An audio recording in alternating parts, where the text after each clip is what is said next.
Hey everyone, Noir here. Let's get into today's Reddit story. My mom blamed me for tearing the family apart.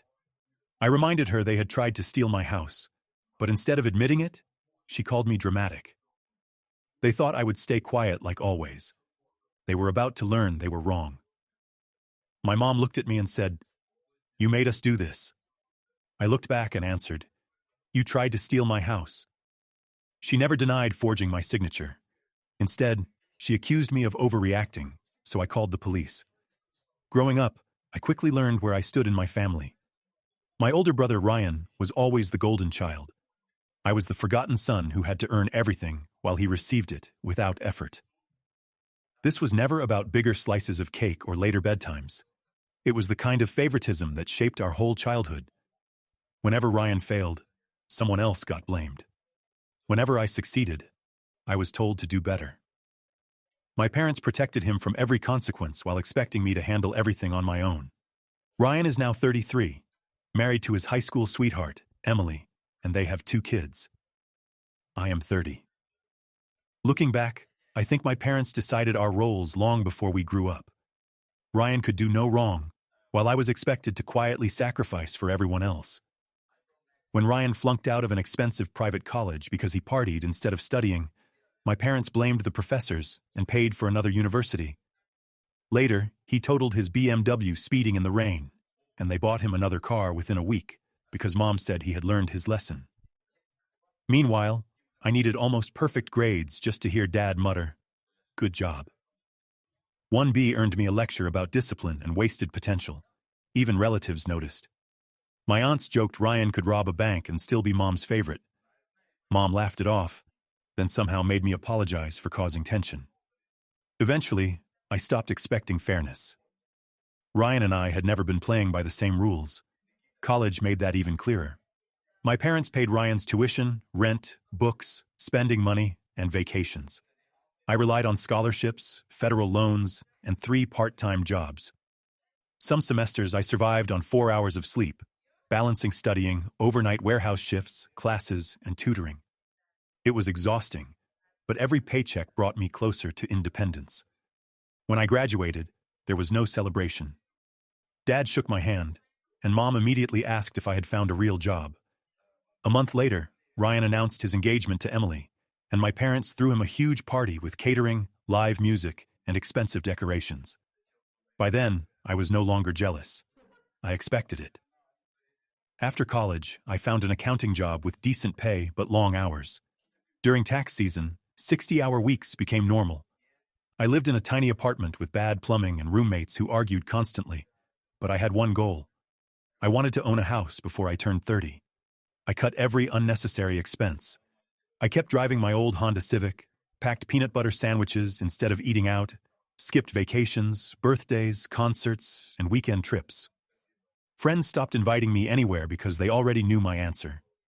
Dating never worked because every extra dollar went into savings. My coworkers joked that I was the cheapest accountant they knew. They were not wrong. For 3 years, everything I did was focused on buying a house. At 27, I finally found it. It was a modest 3-bedroom, 2-bathroom house in a quiet neighborhood. It needed cosmetic updates, but it was solid, with a fenced backyard, a fairly new roof, and a mortgage I could comfortably afford. During the 6-week closing process, I invited my parents to see it. Mom said she was busy, and Dad said buying a house was a financial mistake because houses always need repairs. They did not visit until a month after I moved in. Even then, they never congratulated me. The first thing Dad noticed was a small crack near a window, and he immediately claimed the foundation might be shifting. Dad immediately pointed out a small crack near one of the windows and suggested the foundation might be shifting. Mom's first question was when I planned to buy a real guest bed so Ryan's family could stay over. Ryan walked through the house, glanced around, smirked, and said, "It's cozy." The tone said everything. He meant it as an insult. I just smiled. It did not matter. The house was mine. My name was on the deed, and every room reminded me of the years I had worked to earn it. Almost every weekend became another home improvement project. I painted every room, replaced old light fixtures after watching online tutorials, learned basic plumbing to install a new garbage disposal, and even built a wooden deck in the backyard myself. For the first time in my life, I owned something nobody else could claim credit for.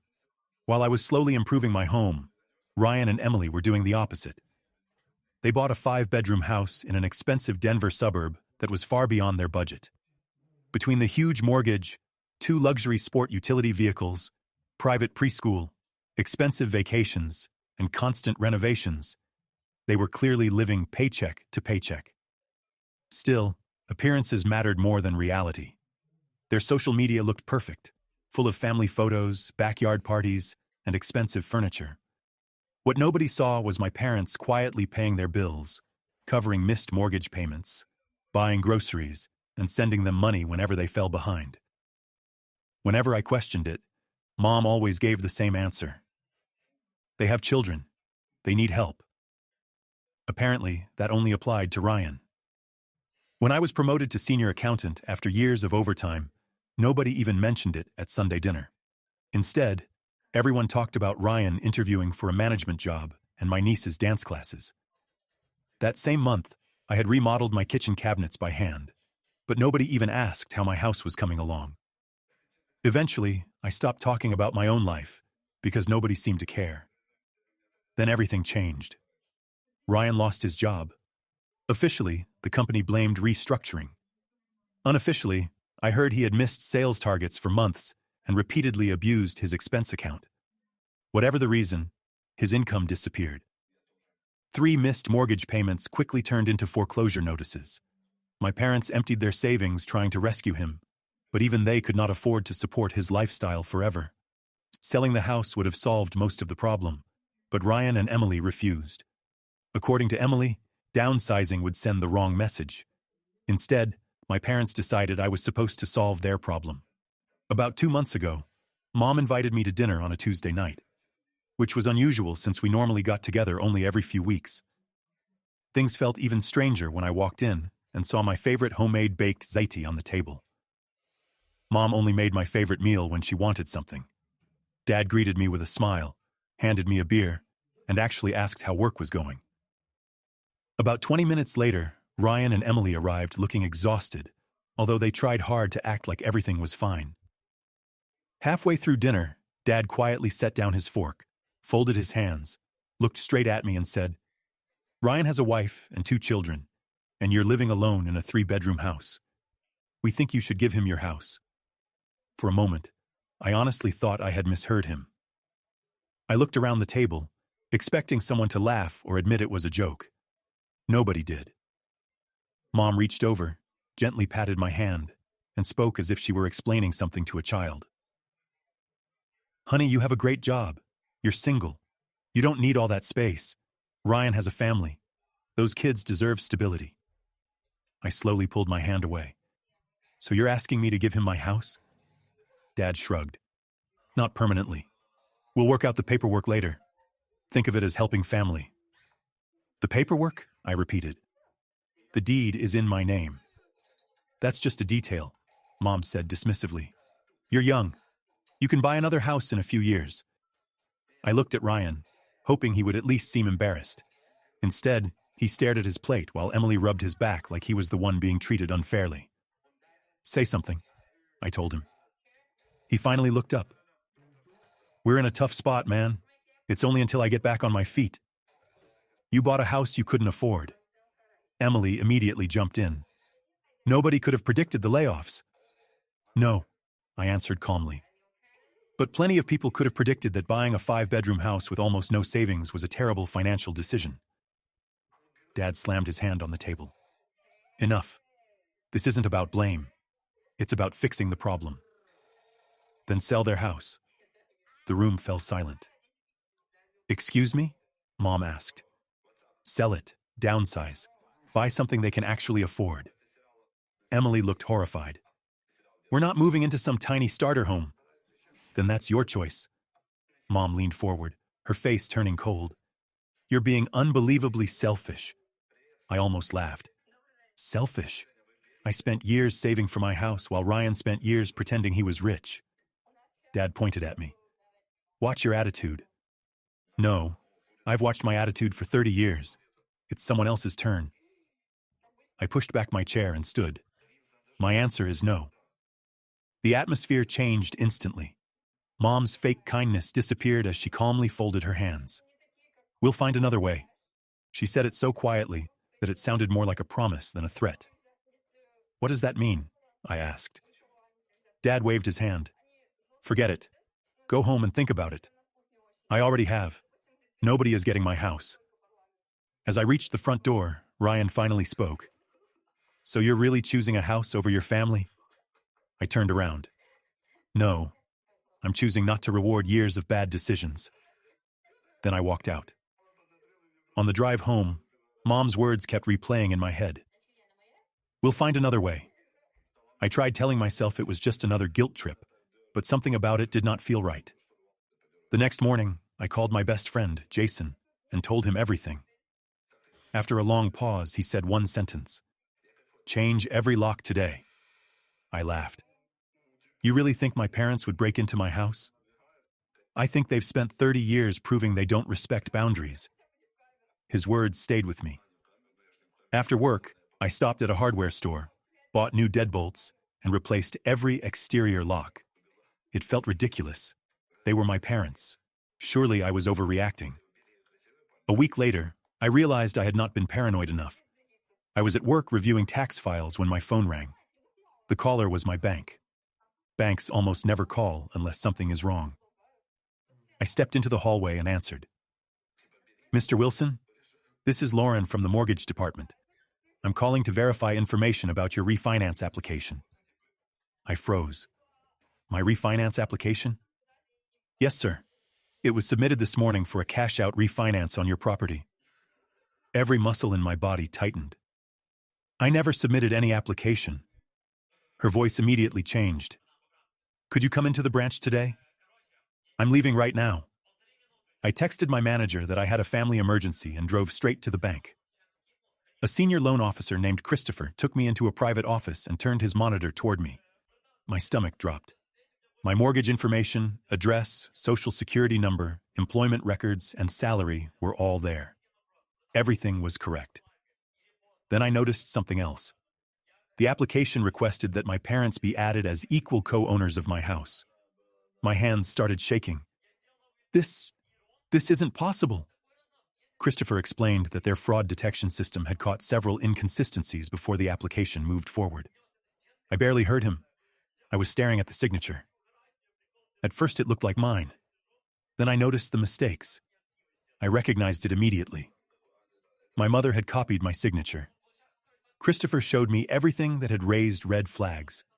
An outdated email address, an old phone number, irregularities in the signature, and an internet protocol address from another part of the city.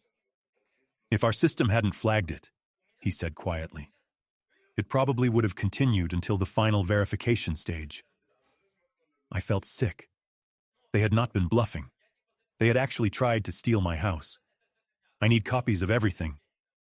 Christopher nodded, printed the documents, froze my mortgage account, placed fraud alerts on it, and recorded that I had never authorized the application. While the printer finished, I reached for my phone. Christopher looked at me carefully. Who are you calling? The person who forged my signature. Mom answered on the second ring. Hi, sweetheart. Have you finally decided to... You tried to steal my house. There was a brief silence. I expected her to deny it. Instead, she sighed. Don't be so dramatic. I stared at the phone. The bank called me. We were only trying to speed things up. Christopher quietly looked away, pretending not to listen. Speed up what? The process you refused to cooperate with. Ryan doesn't have time to wait for you to stop being selfish. You forged legal documents. If you had helped your brother, none of this would have been necessary. I could not believe what I was hearing. She was not denying anything. She honestly believed they had done nothing wrong. I'm reporting this to the police. Her voice instantly turned cold. You wouldn't do that to your own family. Watch me. We gave you everything. I let out a bitter laugh. No. You gave everything to Ryan. Then I hung up. After a few seconds of silence, Christopher slid a business card across the desk. "This is our fraud investigator's direct number. You should also contact an attorney." I nodded. "I already know who I'm calling." Jason's cousin, Andrew, specialized in financial fraud cases, and he agreed to meet me the next morning. As I walked out of the bank carrying a folder full of forged documents, one thing finally became clear. This had not been a desperate mistake. My parents had planned it. They had gathered my personal information, copied my signature, filled out legal paperwork, and submitted it without hesitation. They truly believed everything I had worked for belonged to Ryan. By the time I reached my car, my phone was blowing up with calls from Mom, Dad, Ryan, and Emily. I looked at the screen, switched my phone to airplane mode, and drove straight to Andrew's office. For the first time in my life, I was not trying to save my family. I was trying to protect myself from them. Andrew spent nearly 2 hours reviewing every document. He listened as I explained everything, from the dinner conversation to my mother's confession on the phone, stopping only to ask a few questions or make notes. When I finished, he closed the folder. "Your parents didn't just make a bad decision," he said. "They allegedly committed several crimes, including attempted mortgage fraud, forgery, identity theft, and possibly conspiracy. The bank stopping the application doesn't change that." Hearing someone else say it made the situation feel painfully real. Part of me had still hoped there was some explanation. Andrew quickly destroyed that hope. "This wasn't impulsive," he continued. "Someone collected your financial information, forged your signature, completed legal documents, and submitted everything electronically. That takes planning." I nodded. "So what do I do now?" "We protect you." Before I left, we made a plan. I would file a police report, freeze my credit, request my credit reports, notify the Internal Revenue Service about possible identity theft, save every message and document, and stop speaking directly to my parents. "People who believe they're entitled to your property rarely stop after the first failed attempt," Andrew warned.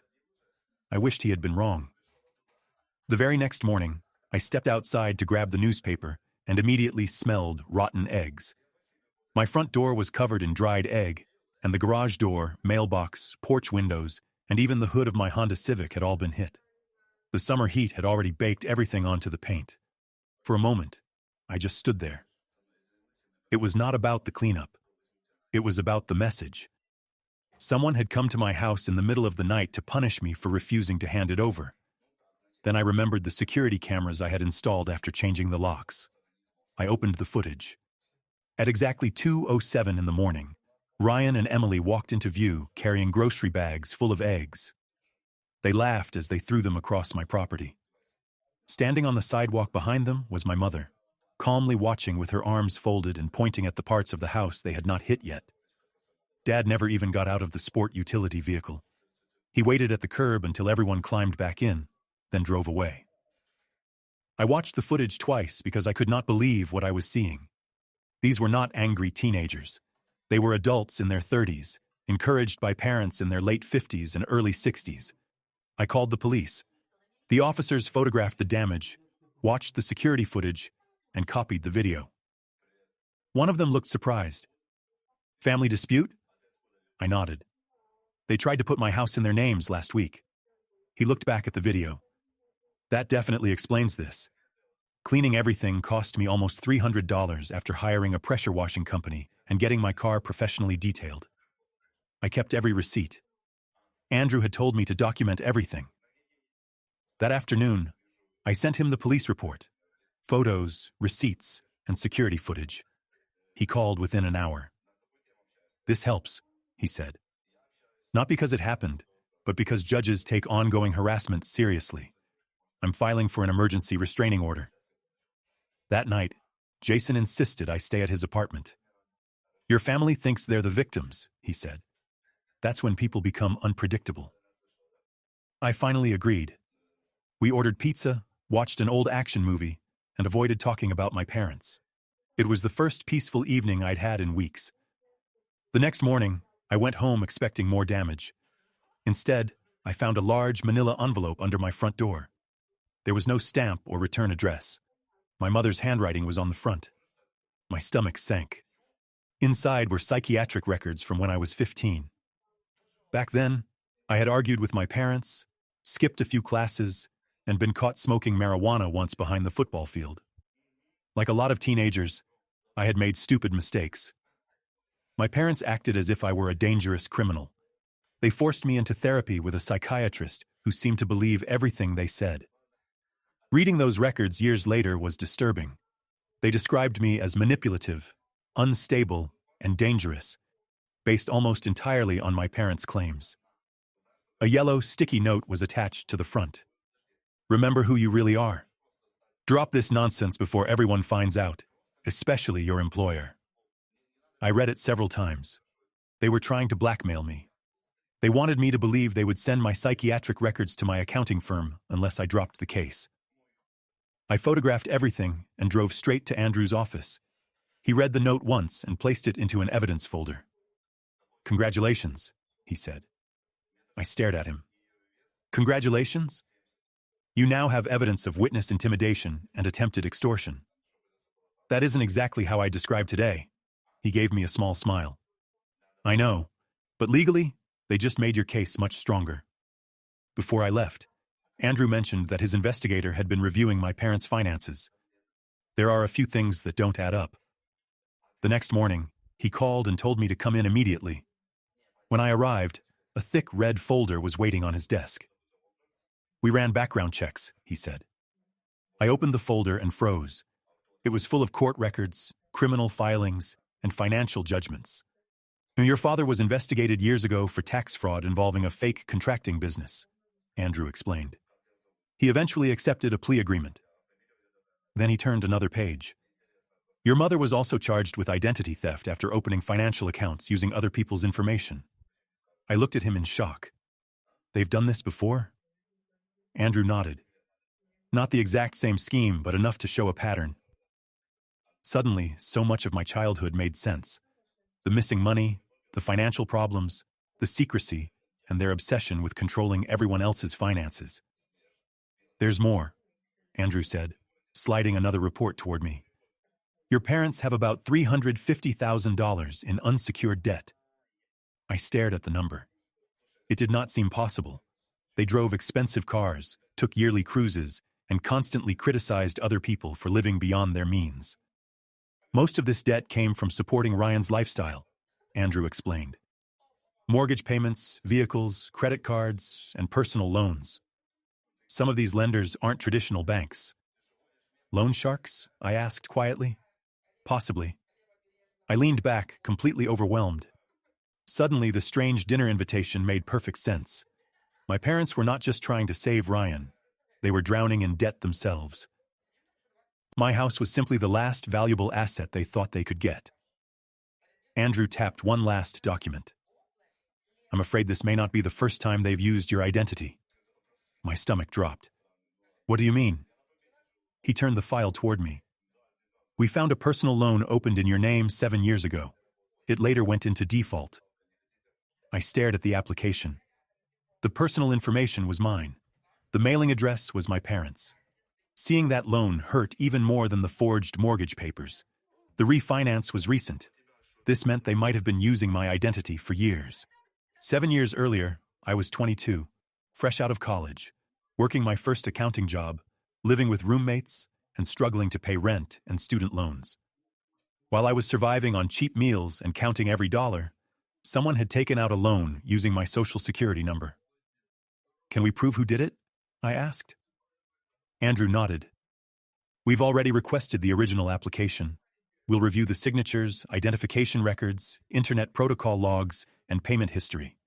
Given everything we've found, I'm confident we'll know who submitted it." I sat there speechless. Suddenly, every strange credit problem from my 20s made sense. Higher interest rates, loan applications that took forever. Even a credit card denial I had blamed on my student loans.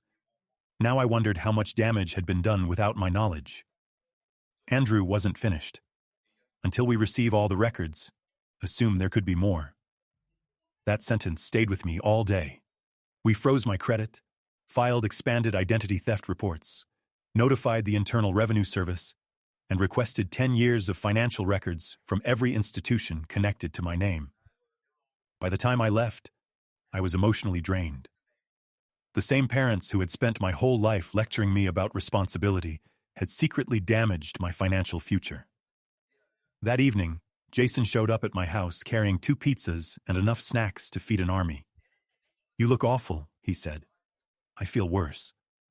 We sat on my unfinished deck until sunset, talking about sports, movies, work, and old college memories instead of my family. For a few hours, I almost forgot everything. Before he left, Jason stopped beside his truck. "Whatever happens, don't let them convince you this is your fault." "I won't," I said, even though part of me still wasn't sure. Years of manipulation are hard to shake.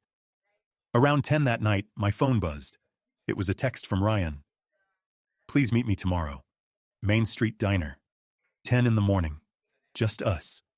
No mom or dad. It's important." I stared at it for several minutes. Part of me expected another trap. Another part wondered if he had finally realized how far things had gone. I forwarded the message to Andrew before replying with one word. "Fine." The next morning, I arrived early and picked a booth near the front window. Ryan walked in exactly at 10. For the first time in years, he did not look like the confident golden child. His hair was unkempt, his clothes were wrinkled, and the dark circles under his eyes made him look older than 33. He sat down without speaking. The waitress poured us coffee and walked away. Finally, he looked at me. "I'm sorry." I waited. "I know that doesn't fix anything." "No," I said. "It doesn't." He nodded. "I deserve that." After another long silence, I asked, "Did you know about the refinance?" He rubbed his face. "Not at first." "Don't lie to me." "I'm not." He looked me in the eye. "After you refused to help, Mom and Dad said they had another plan. I thought they meant they would keep trying to convince you. I didn't know they were using your identity until the bank rejected the application." I studied him carefully. He looked genuinely ashamed. But after everything that had happened, shame was not enough. "You still helped vandalize my house." He lowered his head. "Yeah." "You let them pressure me." "Yeah." "You never once stood up for me." "I know." For once, he made no excuses. He did not blame anyone else. He simply admitted the truth. "Why are we here?" I finally asked. Ryan took a deep breath. "Because this isn't just about me losing my house anymore." He leaned closer and lowered his voice. "Mom and Dad are in serious trouble." I almost laughed. "I've noticed." "No, you haven't." He glanced around to make sure nobody was listening. "The people they borrowed money from have started showing up." I immediately remembered what Andrew had said. "Loan sharks?" Ryan nodded. "Dad finally told me the truth. He thought he could keep borrowing until things turned around." "Borrowing for what?" He hesitated. "It wasn't just to help me." My stomach tightened. "Then what?" He looked down. "Gambling." I stared at him. "Dad got hooked on sports betting after he retired. It started small, but every time he lost, he borrowed more trying to win it back." Suddenly, everything made sense. The debt, the desperation, the attempt to steal my house. It had never been just about saving Ryan. They were trying to save themselves. "And Mom knew?" I asked. He nodded. "She believed one big win would fix everything." I shook my head. The same people who had spent years preaching responsibility had secretly destroyed their own lives. Ryan reached into his jacket and placed a small flash drive on the table. "What's this?" "Recordings."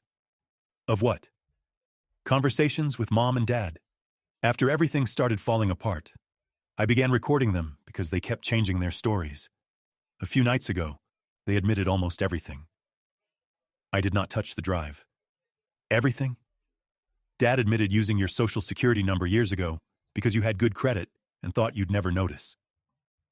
My chest tightened. "Mom admitted forging your signature on the refinance papers." He swallowed. "She also admitted mailing your psychiatric records because she thought you dropped the case to protect your job." I stared at the flash drive. "Why are you giving this to me?" His eyes filled with tears. "Because I'm done." His voice cracked. "They spent my whole life protecting me from my own mistakes. I thought it meant they loved me more." He shook his head. "This isn't love anymore. its obsession. He looked completely broken. They've ruined their own lives trying to save me. Now they're ruining yours. For the first time, I felt like he truly understood what I had lived through. I picked up the flash drive and slipped it into my pocket. If this contains what you say it does, there's no going back.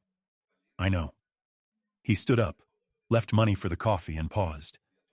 I'm not asking you to forgive me. I just don't want my kids growing up thinking this is what family is supposed to look like. Then he walked away. I watched him leave before calling Andrew. I think we just got the evidence that ends this case. Andrew told me not to listen to the recordings until I reached his office. If they're real, we need to preserve them properly. Within an hour, I was sitting in his office while his investigator copied the files onto a secure computer. There were 8 recordings. None was longer than 15 minutes. By the second recording, the room had gone completely silent. My father admitted using my social security number years earlier because he believed I would never check my credit. My mother admitted practicing my signature until she thought she could fool the bank. Another recording captured them discussing the psychiatric records. Mom even laughed. He cares too much about that accounting job. Once Human Resources sees those papers, he'll drop the lawsuit. The last recording was the hardest to hear. Dad blamed me for everything. If he had just signed over the house, none of this would have happened. There was no regret, no apology, just the belief that I was responsible for the consequences of their own crimes. Andrew stopped the recording and looked at me. This changes everything. Is that good or bad? Very good for your case, he said. Very bad for your parents. Over the next several weeks, everything moved quickly. The bank officially referred the fraudulent mortgage application to federal investigators because forged financial documents had been submitted electronically. Local detectives expanded the investigation after receiving the recordings, security footage, threatening note, and forged documents. The district attorney combined everything into one case involving attempted mortgage fraud, identity theft, forgery, attempted theft, witness intimidation, extortion, and vandalism. My restraining order was approved after the judge reviewed the evidence. My parents were no longer allowed to contact me directly. Any communication had to go through lawyers. For the first time in months, I slept peacefully. That peace lasted about 3 weeks. Then Andrew called. We received the subpoena records from the old personal loan. I drove to his office expecting another bad discovery. Instead, he handed me the original paperwork. The signature was not mine. It was not even a close copy.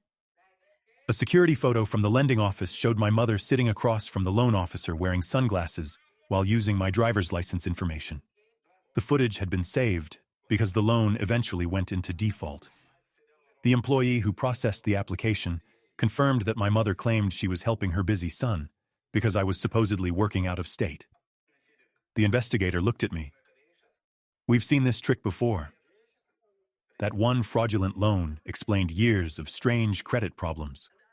Thankfully, once investigators confirmed it was identity theft, the lender removed it completely from my credit history. Over the next month, more fraudulent accounts appeared. A store credit card, an unused line of credit, an unpaid utility bill connected to one of Ryan's old addresses. One by one, they were disputed and removed. For the first time in years, my financial history finally looked like it belonged to me. Ryan fully cooperated with investigators. He provided emails, messages, and financial records showing that my parents had planned most of what happened. Because he voluntarily helped before charges were filed, his attorney negotiated a better outcome regarding the vandalism. He accepted responsibility, paid for the damage, completed community service, and started counseling. We did not suddenly become best friends. Too much had happened. But for the first time, we had honest conversations. A few months later, Ryan called just to apologize. There were no excuses, no explanations, no request for forgiveness. Just a real apology. It did not erase 30 years, but it meant something. My parents never apologized. Even with all the evidence against them, they continued claiming everyone misunderstood their intentions. During one hearing, my father argued that parents should be allowed to make financial decisions for their children if they believed it was best for the family. The judge clearly did not agree. Facing overwhelming evidence, including recordings, financial records, bank testimony, and digital evidence, both of my parents eventually accepted plea agreements. They pleaded guilty to multiple felony charges, paid significant restitution, lost access to many financial services, and received prison sentences followed by supervised release. Watching the sentencing was strangely empty. For years, I imagined exposing the truth would feel satisfying. Instead, I mostly felt exhausted. The people sitting at the defense table barely looked like the parents I remembered. Their confidence had finally disappeared. After the hearing, Mom looked back at me once. I expected anger or sadness. Instead, she looked confused, like she truly could not understand why I refused to sacrifice everything to save them. That moment stayed with me. It reminded me that some people avoid responsibility because admitting they were wrong means facing everything they have done. Months later, my credit was fully restored. My mortgage stayed exactly as I had signed it. The fake refinance was erased. The restraining order remained active. I returned to work, and my manager welcomed me back without ever mentioning the psychiatric records my parents had threatened to send. They never sent them. Even if they had, it would not have mattered. Andrew had already explained to my employer that I was the victim of a criminal extortion case. One Saturday morning, I finally finished building the backyard deck I had abandoned when everything started. As I tightened the final bolt, Jason walked into the backyard carrying a cooler full of drinks. He looked around at the finished deck, the painted fence, and the flower beds I had finally planted. "Looks like home," he said. I smiled. It always was. We spent the afternoon grilling burgers and talking about everything except lawsuits and court dates. For the first time in months, the silence felt peaceful. Before leaving, Jason looked around the yard one more time. "You know," he said, "for years you kept saying you wanted your family to appreciate everything you built." I looked at my house, the deck I built with my own hands, and the life I had protected through everything. Then I realized something. I had been waiting for appreciation from the wrong people. Losing my parents hurt more than I expected, even after everything they did. But eventually, I understood the truth. I did not destroy my family by refusing to give away my house. They destroyed it when they decided my hard work belonged to someone else. I did not lose my home during that nightmare. I kept it. What I lost was the belief that sharing blood automatically means someone is family. And looking back now, that was probably the most valuable lesson I learned.